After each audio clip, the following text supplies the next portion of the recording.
as a musician, yeah, as someone who is making a music, what really do you need to make a really good music or a piece of art? Like, because सुनने में again non musician के यार गम होना बहुत ज़रूरी है, कोई दिल टूटा हुआ and all that, you know. I think experiences जो आप बात करें कि गम हो, खुशी हो, कुछ भी हो, उसके साथ साथ आपको you need a vast library of music that you've heard as well. वो बहुत ज़्यादा ज़रूरी है. I think वो लैक करते हैं काफ़ी लोग हैं. Exposure in that industry. Okay. आप obviously आपने ज़्यादा चीज़ें सुनी होंगी, आप ज़्यादा इंस्पायर होते हैं, आपके पास ज़्यादा आइडियाज़ आते हैं. वही बात है कि अगर आप कहते हैं कि आप बाहर जाएं, मुल्क से एक्सपोजर लेकर आएँ किसी और मुल्क से, तो आपको बिजनेस आइडियाज़ भी आते हैं. 10 चीज़ें हैं, ऑब्वियसली आपकी आंखें खुल रही हैं. एक चीज़ आपने देखी भी नहीं है, एक्सपीरियंस ही लिखेंगे, तो आप कैसे फिर उस पर क्रिएट कर सकते हैं. म्यूज़िक में भी वही बात आती है. आपने ज़्यादा, वो एक लैंग्वेज है ना, हर मुल्क की, हर शहर की एक अलग लैंग्वेज चल रही है. कहीं पे कुछ म्यूज़िक हो रहा है, कहीं पे कोई इंस्ट्रूमेंट यूज़ हो रहा है. तो I think you need to have a very vast library.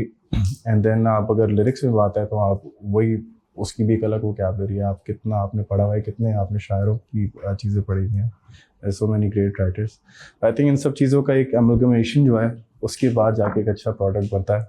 Otherwise there is no formula to it. कभी कभार आप बिल्कुल परेशान हो जाते हैं. एक बंदा कोई randomly चीज़ें लेकर आता है, कितनी खूबसूरत चीज़ है.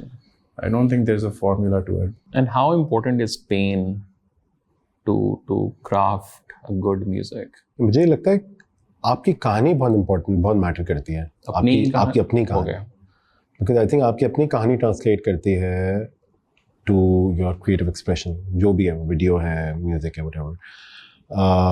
अगर आपकी कहानी में एक्सपीरियंसेस ही नहीं है, मेरे ख्याल से बहुत एनॉमली होगा कि आप कुछ इसको करेंगे.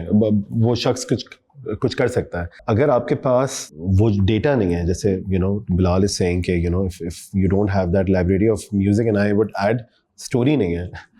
अगर आपने वो, और इसको आप हार्डशिप्स कह लें, बट मैं कहूँगा एक्सपीरियंसेस, तो फिर उसी के अंदर पेन भी आ जाता है. कि आई थिंक वो पेन जो है ना आपके, मुझे लगता है कि वो आपके जो भी न्यूरॉन सिस्टम होता है उसमें दरवाजे खोलता है. बिकॉज गिटार तो हर किसी के पास है. It's it's your what can make your art unique or what can make your creative expression unique is your experience. वरना तो सबके पास सेम सैम्पल लाइब्रेरीज हैं, सबके पास same same sort of instruments हैं, हम सबके पास सेम इंस्ट्रूमेंट्स हैं, हम सबके पास सेम सब कुछ होगा. बट आई थिंक हम सबकी कहानी different and that's why we sound different. That's what I feel.